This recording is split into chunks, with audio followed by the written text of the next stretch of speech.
আসসালামু আলাইকুম প্রিয় জনগণ। জুলাই আন্দোলনে যে 2000 শহীদ রক্ত দিল, এই রক্তের কোনো মূল্য নাই। এই রক্তের সাথে বেইমানি হচ্ছে। জুলাইয়ের শহীদের 2000 শহীদের রক্তের সাথে হচ্ছে বেইমানি। কারণ জুলাইয়ের যে স্পিড ছিল, সেই স্পিডে কোনো কিছু হচ্ছে না। দেখেন, জুলাইয়ের 8 মাস পেরোতে না পেরোতেই এখনো যদি ছাত্রদেরকে মানে আন্দোলন করে কোনো কিছু দাবি আদায় করতে হয়, তাহলে সেটা কি জুলাইয়ের কি হলো? সে জুলাই আন্দোলনের স্পিড কি ধারণ করলাম আমরা?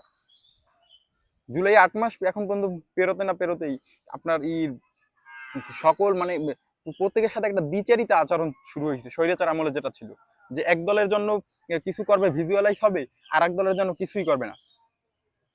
বা আমি যাকে ভালোবাসি তাকে আমি অনেক উপকার করলাম, আর একজন আমার ভালো লাগে না তাকে তাকে আমি দমিয়ে রাখলাম।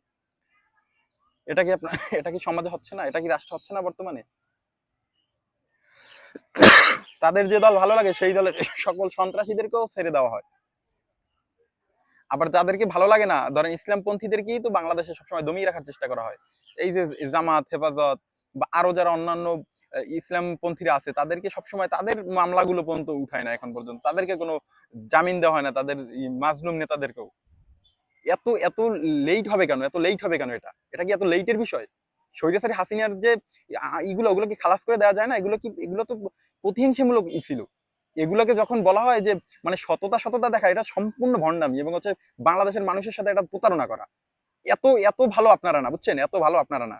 যতটা ভালো প্রকাশ করতে চান বাহিরে, অতটা ভালো না। ভিতরে আপনাদের ভিতরে খোঁজলে অনেক কিছু পাওয়া যাবে। আসলে অত কিছু বলতে চাইনি আসলে। এটা বলাটা আসলে হয়ে যায়। ঠিক আছে? আপনারা কি কাজ করলেন এই জুলাই 8 মাসে এখন পর্যন্ত? কি কাজ করলেন? আমরা তো কিছুই দেখতে পাচ্ছি না।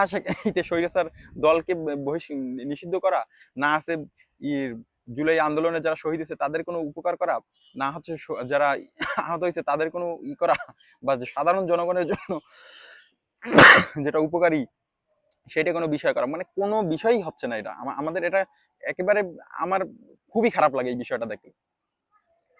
আসলে বাংলাদেশের জনগণকে কি করতে হবে জানেন? আপনাদেরকে মূলত আছে না যে আহ, এরকম আর কি সব বিষয়ে ঢিল দিলে হবে না, প্রতিটা বিষয় এদেরকে চাপে রাখতে হবে।